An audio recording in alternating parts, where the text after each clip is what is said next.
Hi everyone, this is Lyle Sopel. I'm here in my studio in Vancouver, and we're live in my studio. We've literally just turned off the equipment, and it's gone quiet in here, so I thought we'd just come in and take a look at how I do my work here in my studio. This is a place that I've been in for about 6 years now, and designed it to suit my needs, and it's a really comfortable place to be. There's a couple of people that help me in the studio here. I have an assistant, and his name's Billy, and my son Curtis is also working with me here in the studio.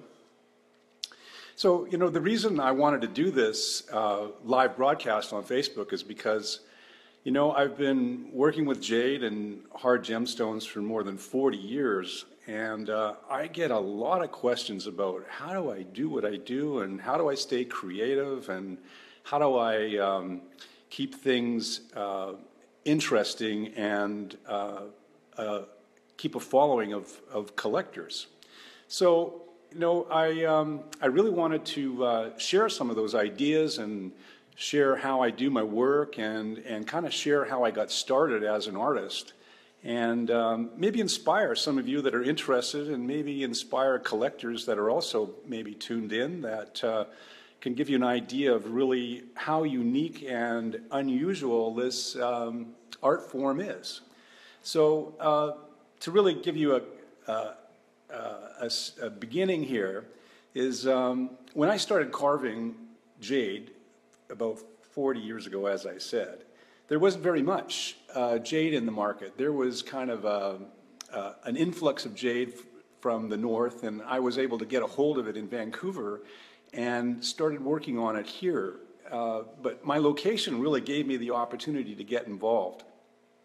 And so I started with jade, and I was given a lot of help, but I didn't have any encouragement or tools that would help me. So I had to really develop the method of sculpting this hard stone on my own. And for those of you that don't know about carving hard jades or hard gemstones, it's a process that requires diamonds as an abrasive and water to cool those abrasives. So it's a totally different process. You don't use chisels or things that are common to most kind of other sculpture processes. So it's a learned process. It takes a lot of time and a little kind of ingenuity to figure out how to do things because of the hardness of the stone. So I was left kind of on my own when I started, and I developed methods just through trial and error, and after a long period of time I became good at what I do. And so, you know, the things I do and the way I do it is kind of unique to me because of the process and the way I learned how to do this. And so that's kind of what I want to share with you a little bit today, and possibly in the future I'll share some more ideas. And so we'll take a look at some of this now. Let me just reverse the camera here, and I'm going to show you a project that I'm working on right now. It's something I just put down a few minutes ago, and we'll take a look at how it's progressing. So I'm going to walk over to this place here. This is an eagle. It's a jade eagle, and it's got a wingspan of maybe 24 inches long. It's a really gigantic piece for a piece of jade, and it's not green and shiny because it's still part of the process, you know, where it's got the grinder marks on it. But what I've done is I've started blocking in the form, and you can see that with the feet and the other parts of the bird here are all sort of set up in the process. So on the back side, you'll see that I've just started to put in the feather pattern as well in the bird. So that's about to come into play. And I use a lot of reference, and there's a bird in a book that I use. So I go out in nature and I watch the animals that I sculpt, and I also use, you know, books and the internet to get all kinds of information on this. So this is a project that will be going on for, you know, another couple of weeks before it's totally finished. And I kind of wanted to show you this because we might do this again a little bit later, and I could show you how this will look in about a week or so, because it's going to get a lot better looking than this. So here we go. The next part of this project is a totem.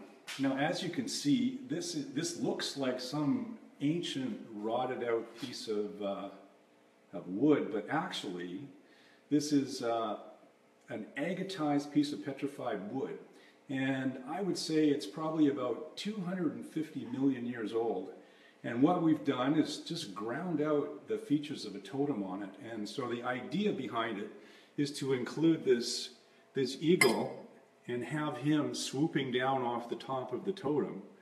And it's going to be really a dynamic, exciting piece. So I just want to put the beak on this piece and show you what it's going to look like as well. This is also another piece of petrified wood. It's a thunderbird. Really fun. And so the eagle, again, is going to be part of that piece as well. And it's going to be part of the legend of the totem. The Haidas thought there were two kinds of people in the world. You were either an eagle person as part of your heritage, or you were a raven person. So this is going to be a combination. I'm also going to include a raven into this piece as well. And so this is some of the workstations I have. This is a project that my son is working on today. It's a dolphin project. And over here we have a humpback whale. It's going to be put into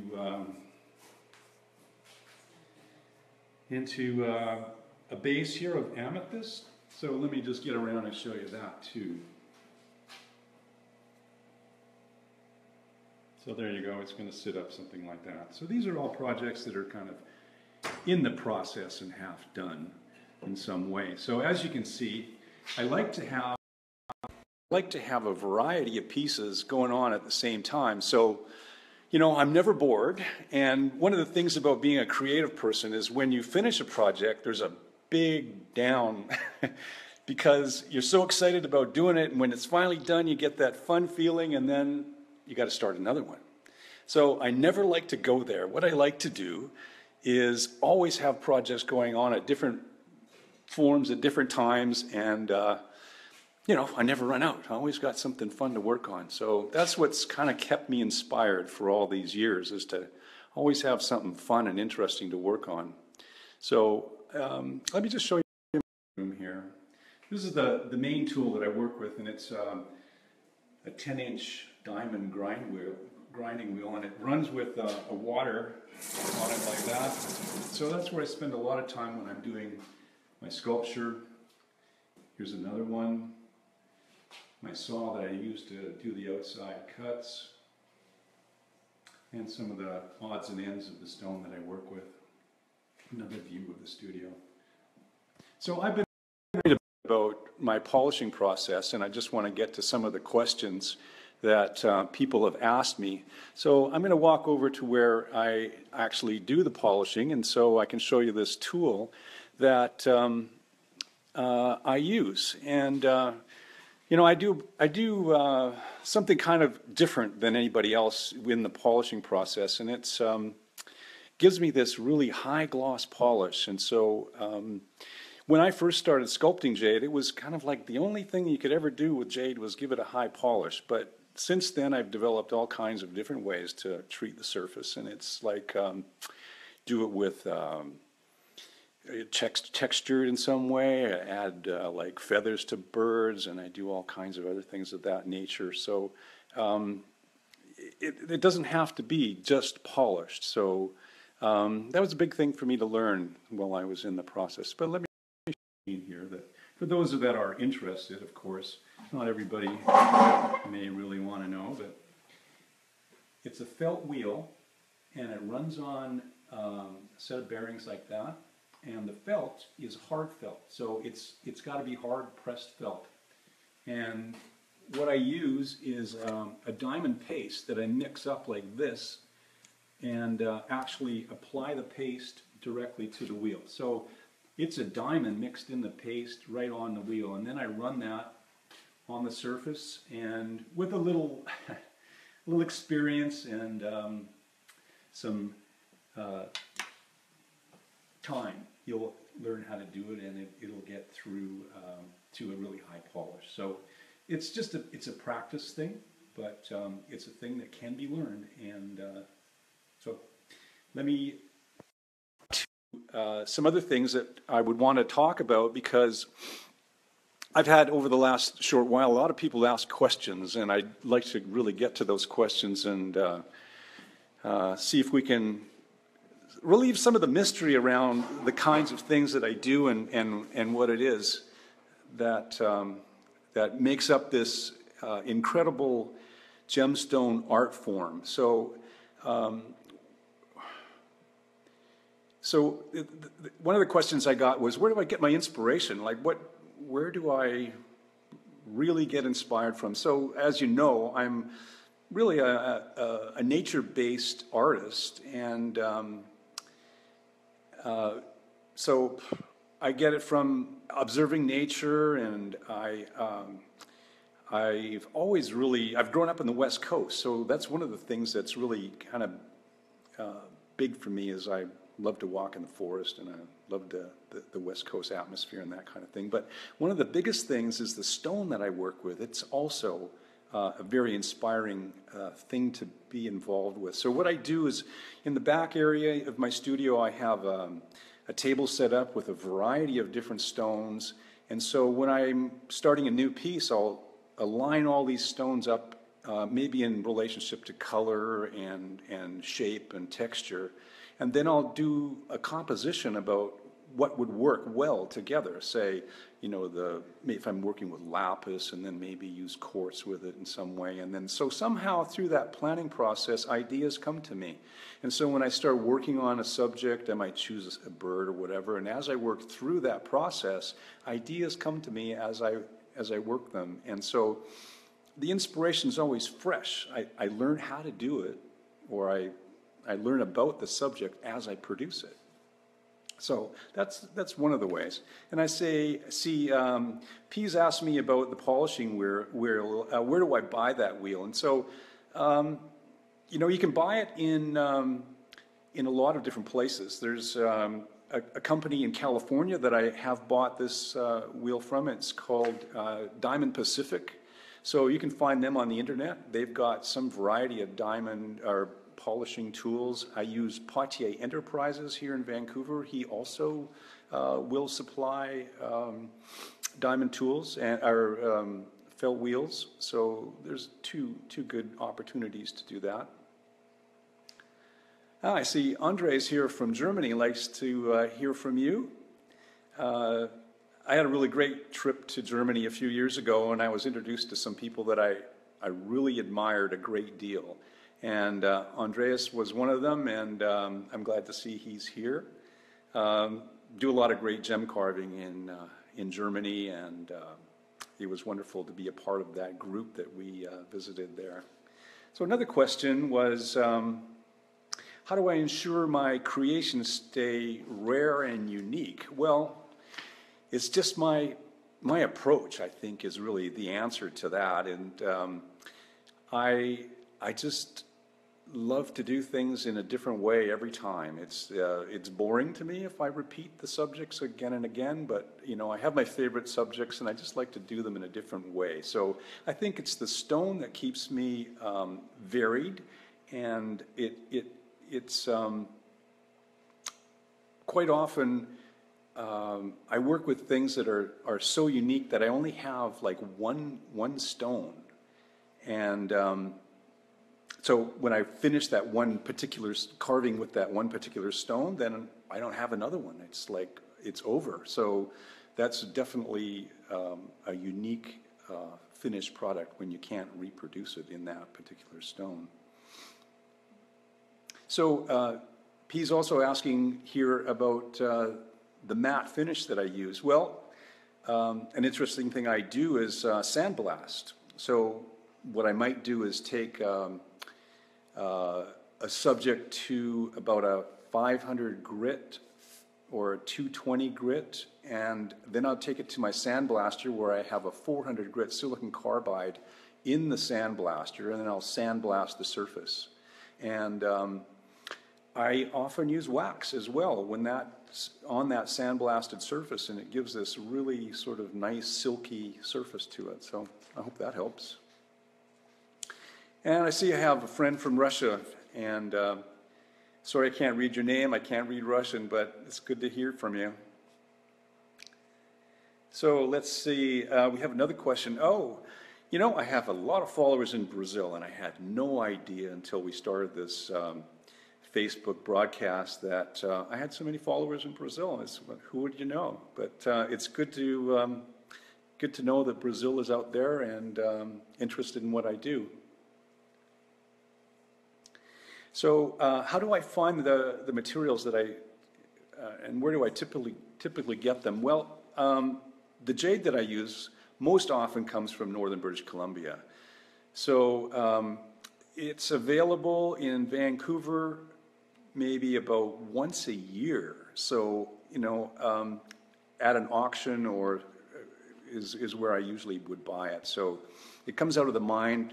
It's publicized that it's available for one day out of the year, and then I go there with the rest of people from the rest of the world, and bid on rocks that have been mined that year. So that's how we get the jade. But other materials, I love to go to Tucson, Arizona in February, and I go there for the materials that I like and see whatever is new and interesting there, because so many people from all over the world come there with their mined materials or things of that sort.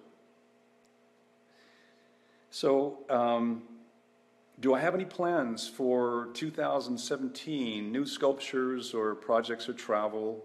That's from Roberto Sanchez. Well, you know, I love to create new things, and so I have a number of shows that are planned for 2017. I have one that's coming up in Maui in Hawaii, so that's going to be in the end of January. And after that, I usually do another show in California, and so those kinds of things keep me quite busy. And I always look forward to commissions too. So I love to work with clients that have specific ideas. They might have a particular subject that I don't normally do in mind, and they want to add to their collection of art that they have. And so they'll ask me directly, and so that's another thing that I like to do. You know, throughout the year, I plan those projects early and then work on them throughout the year. So there's another question here about, you know, what do I see in my journey moving forward? Well, you know, as an artist and as an artist with a lot of experience, I really felt like I could share more of what I do. And I think in the next coming year or two, I will be able to do something like this and start some projects that would allow me to maybe instruct more or teach more of this kind of thing. So I am working on a program that will help me get more involved with people that are interested in knowing more about jade carving and gemstone art, and even the inspiration of where it comes from and how to do it. So you know, being a creative person, I think it's a thing that you really have to be you know, self-aware, and you have to really be in tune with yourself in order to stay creative and always be fresh and new. And so, you know, that's a thing that I've worked a lot on myself as a person, and I think that I could share that. I can talk about that sort of thing too. So, hi Evelyn, how are you? I see you've sent a message, and you won't be far from Tucson in February. Maybe we could get together. That would be great. So we'll keep in touch. Okay, another question here is, how many years have I been working in the media? Well, I've been working in it, like I said, for almost 40 years, so it's a long time. What's one of my favorite places on the planet to go to? Well, I recently took a trip to Russia. I was in St. Petersburg, and St. Petersburg is one of the most beautiful places I've been to in a long time. The museum, the culture, the people were all wonderful. That was a real favorite. Switzerland, I love Switzerland. I come from a place of trees and mountains and go to another place of trees and mountains, but there's nothing like the culture and the ideas of the Swiss people. They're very warm and welcoming. So I love being with them. Hi, Bo, how are you? Good to see you're online too. So let's see. One more question here. Will I be doing more video streams like this? Yes. I really like this way of being able to communicate. It's a fun thing for me to do and show you my studio and show you my progress. I've just been working on this Eagle project, so it would be kind of fun to show you more about how it's going to progress. And when I get into the detail part, well, it's going to be interesting because I use some of these, unique ways of putting on the feather patterns and stuff like that, and I could show you that. So that would be another thing I could show you more of. So how about I ask you some questions now. Where is it that you're all from? Who's on Facebook and where are you from right now? And is there anything that you want to hear from me at some point in the future? You could, Facebook me a question and I'm happy to answer it. So if there's anything specific that you want to hear from me, sure, let me know. And do you like this form of communication? Are you all liking to hear from me here in my studio? And so you can let me know. And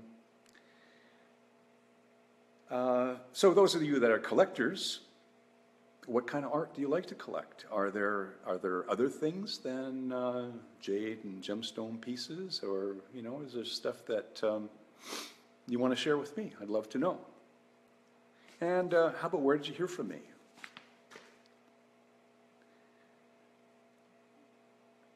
Yeah, okay. Bo is asking, you'd love to see me working live on a piece sometime soon. Yeah, I could do that. So anytime.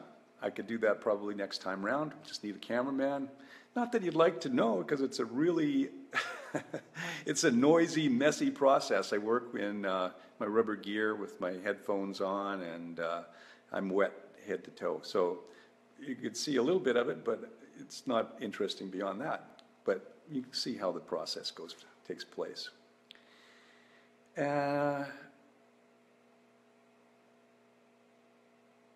So Dave's asking me, where did the shaft that the felt wheels is on, where is that from? Diamond Pacific?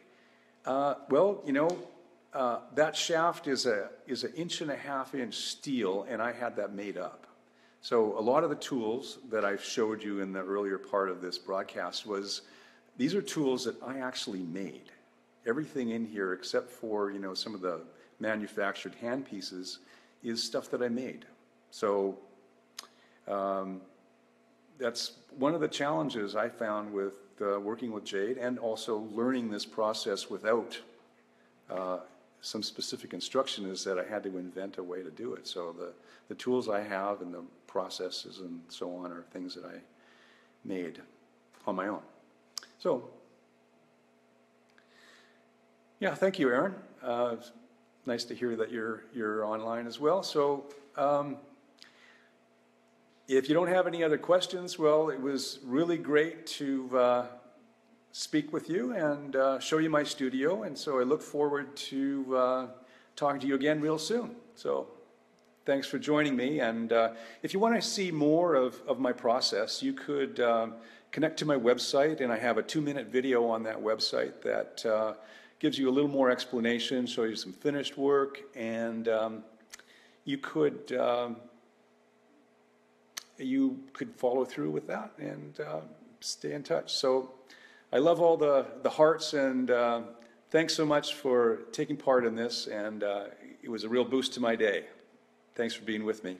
Bye now.